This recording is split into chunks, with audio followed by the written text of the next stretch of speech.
seated.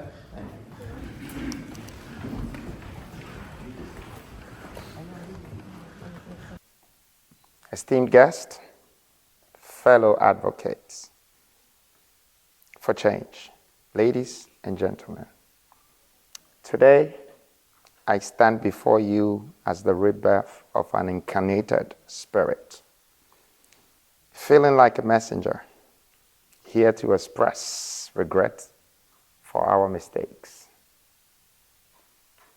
It is crucial for me to acknowledge our past, not to dwell on it, but to learn from it, and to overcome the challenges that have suppressed the growth of our development. There are no better words for me to use than to say, I am sorry.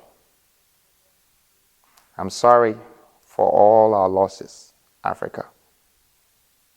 I'm sorry that our currencies have lost the value. I'm sorry that our economies is collapsing. I'm sorry that our education system has failed us. I'm sorry that our children are jobless, yet they're becoming hopeless. My country, Ghana, I'm sorry for the poor governance. I'm sorry for the pollution of our water bodies, for shredding our ancestral wealth. On behalf of my ancestors and the past leaders of Africa, I apologize. Truly, what you left could not be harnessed to our best potential. To the youth and the descendants of our struggling race, I am deeply sorry, and I apologize. The decisions made by our leaders, both past and present, have contributed to the catastrophe we now face. If only I could turn the clock around, I would. I would start from the beginning. But since time has carried us into the speed of light, where going back is impossible, we either move forward together or stand separated. That's why I stand before you today to apologize for the people of Ghana, the people of Africa, and the diaspora. We must gather our strength and rise again. If time is all I have, then I surrender my life for time to be used valuably. For many years we have failed. We have fed and built the world. Our uranium has empowered Europe's sustainable energy and forged global superpowers. Our minerals, such as cobalt, are in the mobile phones, laptops, and computers that drive the modern world. Yet Africans with degrees in hand, we find ourselves blocked by borders, their potential stunted by systemic barriers. How is that we have the resources to export to continue to import products we could make ourselves? Our gold holds together the major currencies of this world. Our diamonds are symbols of love exchanged across continents. We must remain shackled by the colonial barricades impeding our growth, shall we? No. We have struggled to rebuild our society since we were separated. But when I look at my skin, I believe that whatever brought us together is far stronger than what is pulling us apart. We may be nationalized by different dialects, names, and countries, but we're united by the same principles that governs our way of living. The time has come. The time is now that we took responsibility for the mess we find ourselves in. We must also replicate the success stories of Asia, Middle East, and the West. Nations that have risen from poverty to become global economic powers. We must replicate that. We must break free from the cycle of dependency and exploitation. We must industrialize, refine our resources, and create wealth that stays on our continent. We must remove the colonial barricades that have hindered our growth and reclaim the control of our destiny. The time has come for us to not just sign contracts, but to create them for others to sign. Not just to sell what belongs to us, but to refine it so we can distribute it to those who need. We must not plead to receive what is ours. We must not reclaim it for nothing, but we must reclaim and elevate it to a rightful use. Our minerals should support the development of this world. Flowing from us to the global community, we must refrain from begging and instead focus on giving, offering what is fair and working to develop humanity beyond our expectations. We should strive to leave this world better than we found it, respecting nature and adding value in the process. Let us ensure domestic tranquility, a common defense, a general welfare, a strong continental agenda. This will form the foundation upon which our future will be built. From today onward, let our markets, our industrial vision, our production, and our manufactured goods meet global standards. Let us self-industrialize our mineral and human resources, transforming them into national and continental wealth to create immediate economic balance and foster a prosperous middle class. The privileges and immunities of our citizens should never be compromised. Let's begin to retrace our steps to regain our power, which led us to peace, freedom, and justice. This moment, I ask the universe to ignite its forces to grant us freedom, prosperity, long-lasting justice, protection, and understanding. This is not a journey for us to walk, but it is a journey for us to build. A new world for those who are yet to be born, and the young ones who are yet to live the life the way it is to be lived. This is a preparation for our descendants, not to go through the pain. That's why I chose a place like England during Black History Month to share these words of wisdom and empathy, not only with Ghanaians, but with the origin I share and the race I belong to, Africa and Black people worldwide. With all that has happened in the past, a history of enslavement, extraction of our minerals, I believe that it was a phase we had to go through to understand yesterday's problems are bound to become tomorrow's opportunities. This reason why the weakness of our past should become the strength of our future. If we cannot develop our countries, then how can we develop our people? This part of the speech has gone from being apologetic and feeling sorry to a petition. This is my petition to the world. This is a petition. It's a call for the world to acknowledge what we Africans have contributed.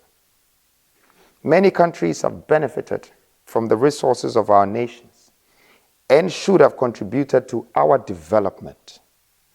Templates should have been shared. The respect for us as human beings is inadequate. The recognition of our dignity is undermined.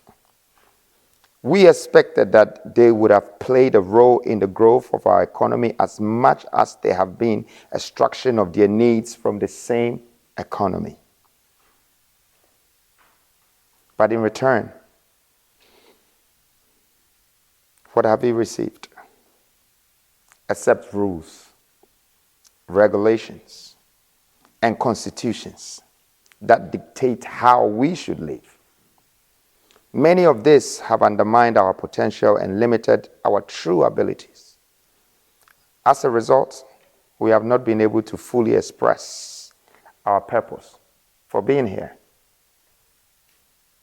This is a petition to the world and to the countries that have been benefiting from the lands of our forefathers, the lands where our ancestors were uprooted, scattered across the sea, their races lost to history, yet nothing was returned to us but defeat.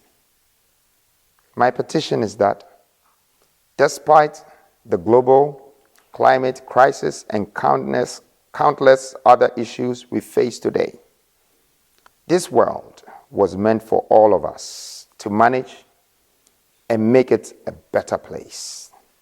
Some parts of it have thrived, while others have endured centuries of hardship. Now the time has come for a balance, an equal and fair way of living, built on strong international relationships. My petition calls for an end to foreign influence in our political narrative, but also requires an international commercial relationship. Just like any other global economy, the likes of Asia and the West, we expect the same with Africa. Why become importers when we can become exporters? Why do we import finished products that we once owned as raw materials? Why do we only have to sign contracts before we can make a living? Why are we not giving opportunities to people so they can also be signed? Why are we not signing the world, but the world is signing us? Instead of asking why, I think the time is now for the world to marvel at the work Africa can do and say, wow, wow, wow. It's time that we turn the story around ourselves. Let's not make the why distract us and stop us from what we truly have to do. I have come so that nations should build upon the wisdom bestowed upon me. Countries will develop, continents will be reformed, and we will be redeemed. After all, the world you call new has always existed in you. I'm here to represent Africa's greatest hope. I have been chosen not to be the best, but to be unique, ordained with tenacity, the zeal and power to build a new Africa and impact society that will historically change this world. These changes will come as a result of the 7 pillars for economic freedom, which I'm going to outline. And that's the embodiment of my speech. These pillars will serve as the foundation for a new era of prosperity, self-reliance, empowerment across our great continent. Through them, we will unlock the potential of every African nation and build a future where economic independence and social justice will go hand in hand, allowing Africans to rise and thrive. Distinguished guests, ladies and gentlemen, and people of the change, join me whilst I introduce to you these pillars that will lead us to our economic freedom. And I'd like to start with pillar 1, industrialization. We industrializing our mineral resources, not selling them, but industrializing them. That's what it was given to us for. Not for other people to come and take it from us so they know what to do with it and resell it back to you as your daily needs. The time has come that we take that responsibility ourselves. That's why it's on our land. That's why it belongs to us. The universe did not give it to you so you can give it to someone else. The universe gave it to you so you can industrialize that and teach your children how to industrialize what belongs to you. In Africa today, we have to import everything that our minerals have created. Our cotton is turned to textiles, and we have to buy them in shirts because we can't create them. Ghana is the second biggest producer of cocoa, yet cannot produce any cocoa-related product that dominates the global market. The same can be said about other agro-resources that we have. We're importing food when all we need is a processing plant to our own and even export more to the world. For us to taste our own products, we have to import them and pay taxes on them because we don't have industrial power. Westerners, Asians, and everyone else extracting our minerals definitely know that industrial platforms built in Africa would take us out of struggle and the pain we face. Yet, we're not being advised to do so. I think it's time we advise ourselves what to do.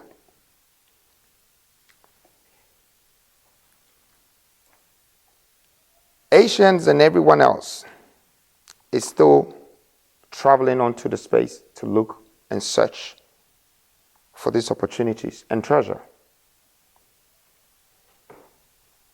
I have come to introduce industrialization in Africa, to industrialize all our mineral resources by building manufacturing plants.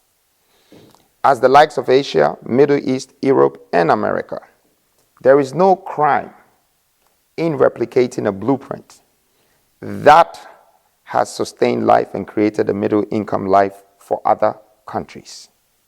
We Africans must not be shy of a vision which has been done before, but will transform our lives around. There is nothing under this sun that hasn't repeated itself. Industrialization will give us the power to become exporters instead of importers. This will rebuild the balance of the economy and sustainably create an efficient lifestyle of living and a middle-class life and bring an economic balance in terms of living and success.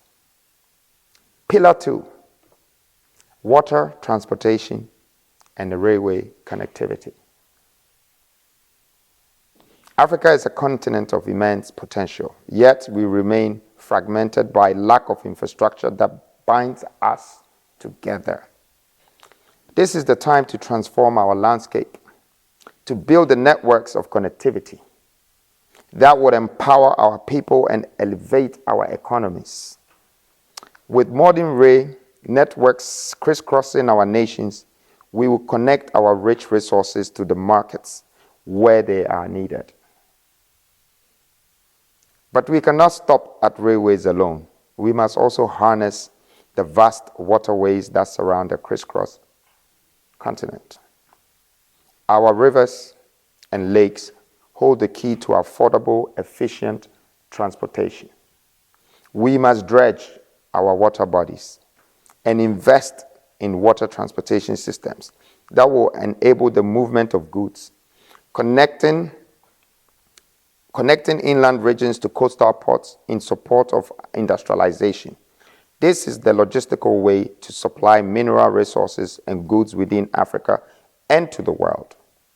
Furthermore, having high-speed railway that connects the regions of Africa will enable faster distribution of manufactured goods and eradicate the borders by roads that have been created in our colonial memories. We are creating new logistics to change our power in transporting, distribution, and interlinking. With a robust infrastructure that encompasses railways and water transportation, we will create an interconnected web of trade that lifts every African nation. The economic empowerment of one nation would be the empowerment of all as we trade, share, and grow together. The future of Africa is interconnected, and together we will pave the way for prosperous tomorrow. The time for action is now. Let us unite in this bold vision of water, transportation, railway connectivity, and watch as Africa rises to its true potential. Pillar 3,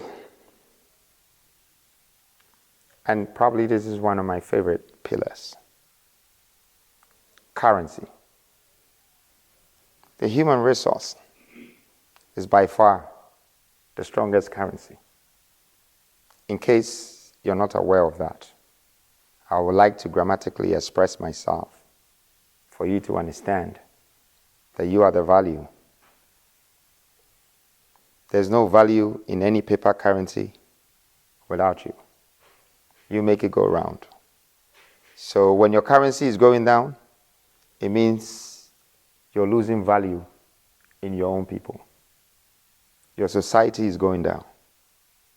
When your currency is going up, it means the world has value for your people and for your country. And this is one thing that Africa lacks the most.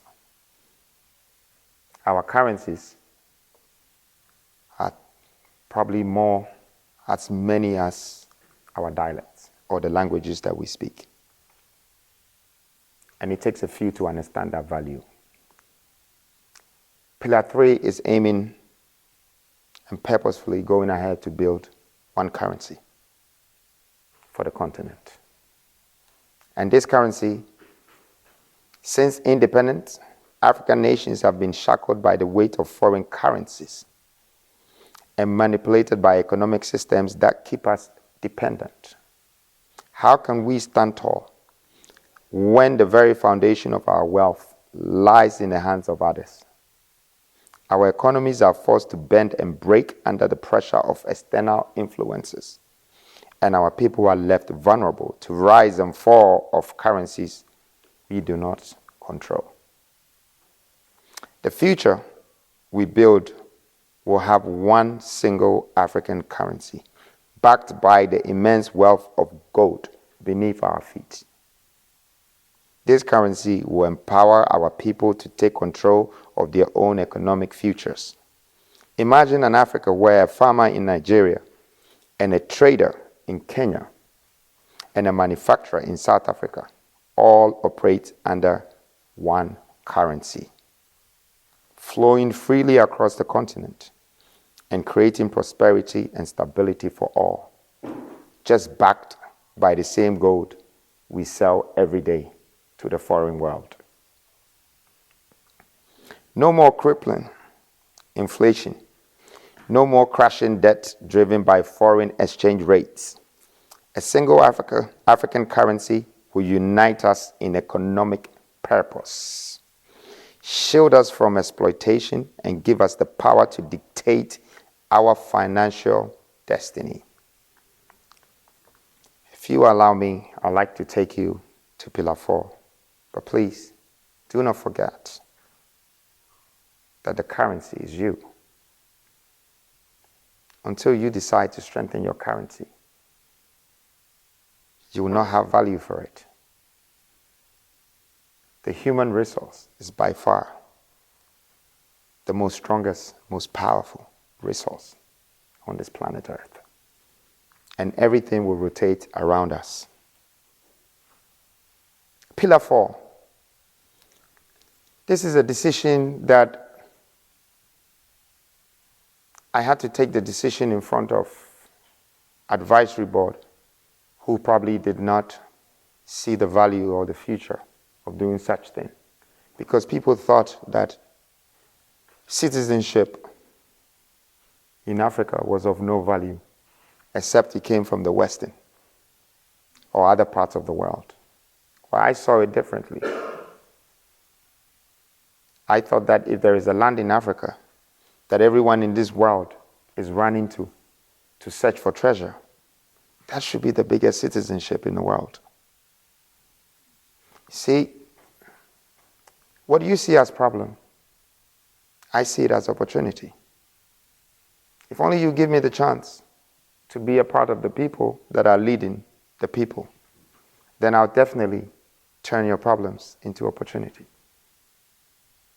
Africa must be a dreamland. It should cost people to want to be a part of us. And every African should have pride to be an African as a citizen. And on this note, I am launching the continental citizenship in the Parliament of England. This part of the speech is a launch, that we're launching our continental citizenship, which is the first option for me to raise $50 billion for my country. If you go through the pillars, 12 pillars to our economic freedom as Ghana's governance. We're not divided by culture, nor by history, but by borders drawn without our consent. These borders, designed to keep us weak and separate, have denied us our true identity as Africans. It is time to tear down these barriers and declare a new era of unity and belonging. A continental citizenship under the banner of United States of Africa. No longer shall an African be a stranger in their own continent. Whether you're from the highlands of Ethiopia or the shores of Senegal, from the heart of Congo or the deserts of Namibia, you are African first and foremost. But we only have borders, and we only drive cars through the borders. And every time we try to cross another border, somebody's charging us just to cross the border. So how are we ever going to be united? And how come that we belong to a continent, and every time we're going through a country, even if we had something to trade with that country, we're not allowed? Yet, you can import other things from outside. But anything from inside is not valued and is not allowed. That border we're removing. The aim is to make Africa become a borderless continent. Through investment, through commitment, and through unification. There were past leaders who thought they could unite Africa through politics. Some tried through religion. They tried with education. It doesn't work. The value that you and I have today is truly what we can exchange. What we can trade amongst ourselves bring the commitment. And that's why once we have a single currency, we have already taken 3 steps ahead to be unified.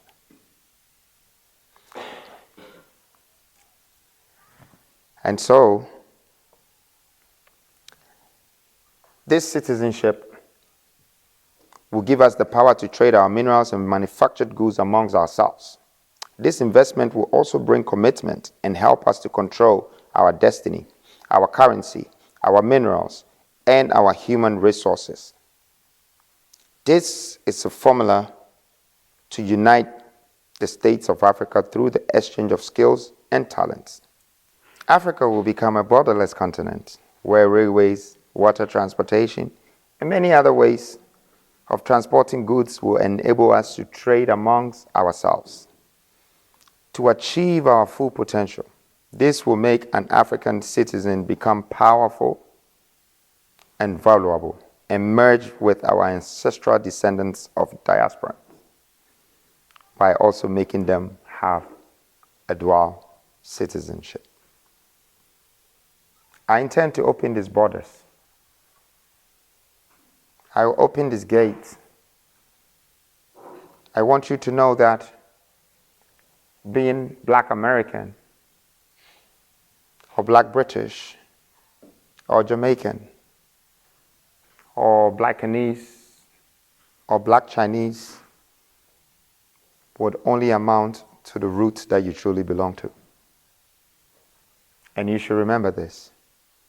Africa have a belonging descendants that can never be measured. The only time the world will understand truly where we came from is if we reclaim our identity back and put value in it. And so, this very moment, I feel very empowered, launching a program and a purpose through a speech on the grounds of the past colonial masters who are also partly responsible for the reasons why we're separated and we have a confused identity. We're gaining it back.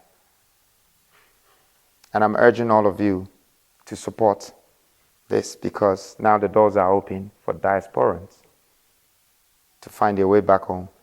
And whatever skills that they have acquired on the lands of other countries, it means that they need to contribute that skills to the development of this new Africa.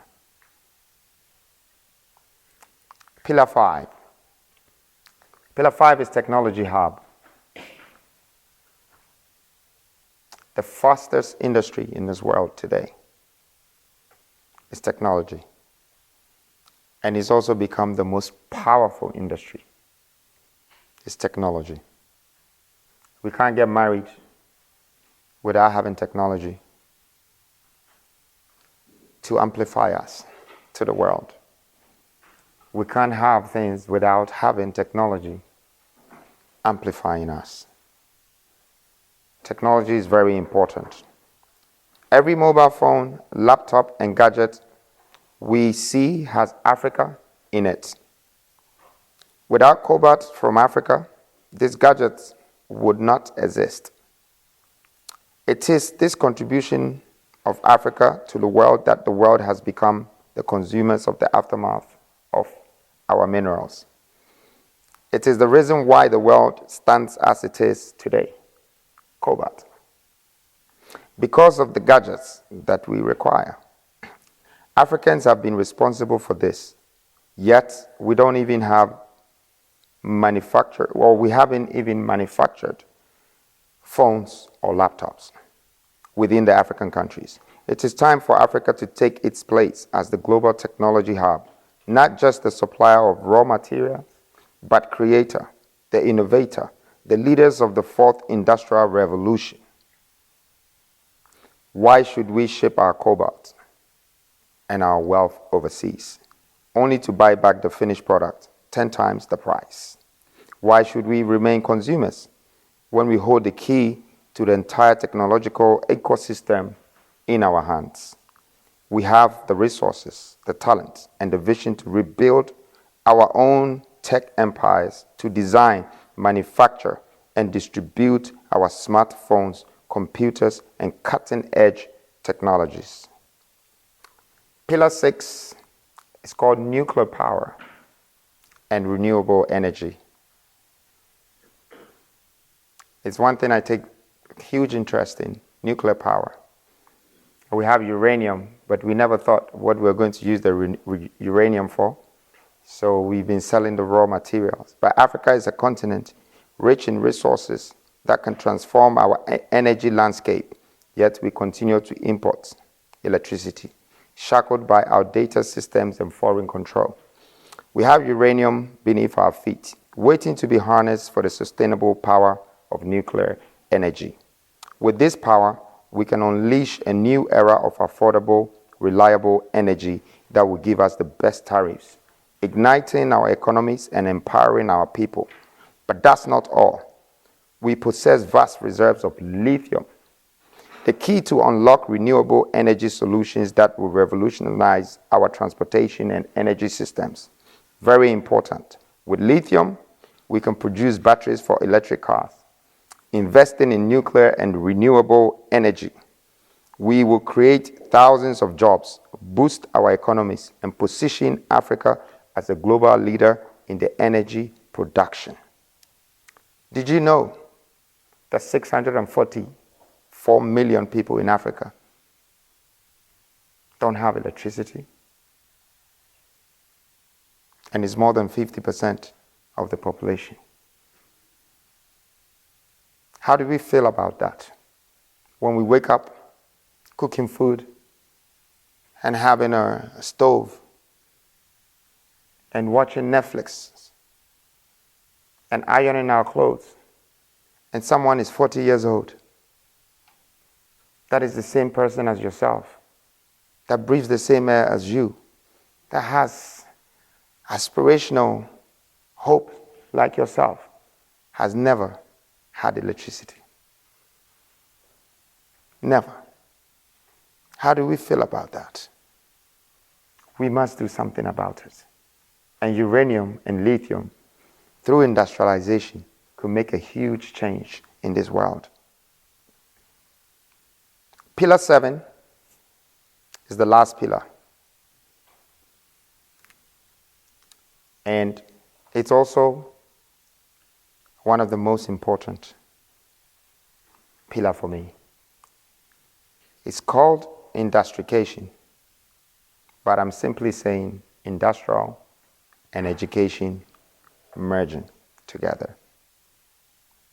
I'm talking about what is the point we educating our children for 20-something years and taught them other people's history and did not teach them the value of gold that belongs to us and how they can harness their cocoa into 7 different products. We have really robbed our children. We have invested in them, but the value in return does not harness what we have inherited. And that's why I would do anything within my possible means to make sure that the curriculum of Africa's education gets readjusted. As much as I am fighting to also revise the constitution of our political principles, it's equally important for us to educate the people and the women who have given birth to become mothers of this earth. We must educate our people industrially. Our educational system, as it stands, is a relic of a past that was never designed for our success. It was built to produce followers, not leaders. Workers for foreign industries, not innovators for African enterprises. This must change, and it must change now.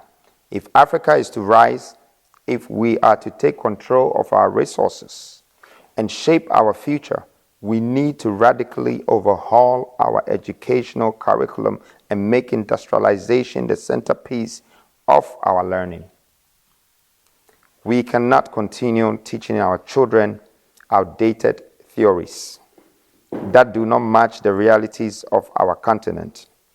We must arm them with the skills, knowledge, and mindset required to drive Africa's industrial revolution. Through the marriage of education and industrialization, we will create a self-sustaining loop of growth and empowerment. Our industries will demand skilled workers, and other education system would deliver them. In return, these industries would invest in our educational institutions, ensuring that we stay on the cutting edge of global trends and technology. This is a cycle that will propel Africa into a future that will breed entrepreneurs, wealth creators, industrialists, economists, and many of the talents we miss. In these 7 pillars lies the blueprint of Africa's transformation. This is not a distant dream by an urgent call to action. Africa's time is now. Let us rise, empowered and united, to shape a future where we control our destiny, our own industries, and lead our own world.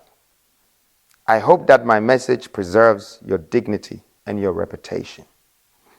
May the powers that govern the destinies of this universe grant us freedom, prosperity, long-lasting justice, and protection. May the desires of our hearts be fulfilled, the deeds of our minds be realized, and the will of our souls be established. For all the pain, struggle, and hardship we have endured, may the universe now bless the work of our hands here on earth. I stand on behalf of the youth and the people of Africa today that this template we are creating will guide our political principles, our national governance, our continental values, our intertrading empowerment, our borderless nations, and our united tribes and states of Africa. It is a new beginning, a new dawn, a new face for we Africans to build ourselves again, to reclaim and redeem our lost heritage values. We let the history tell the rest. Thank you.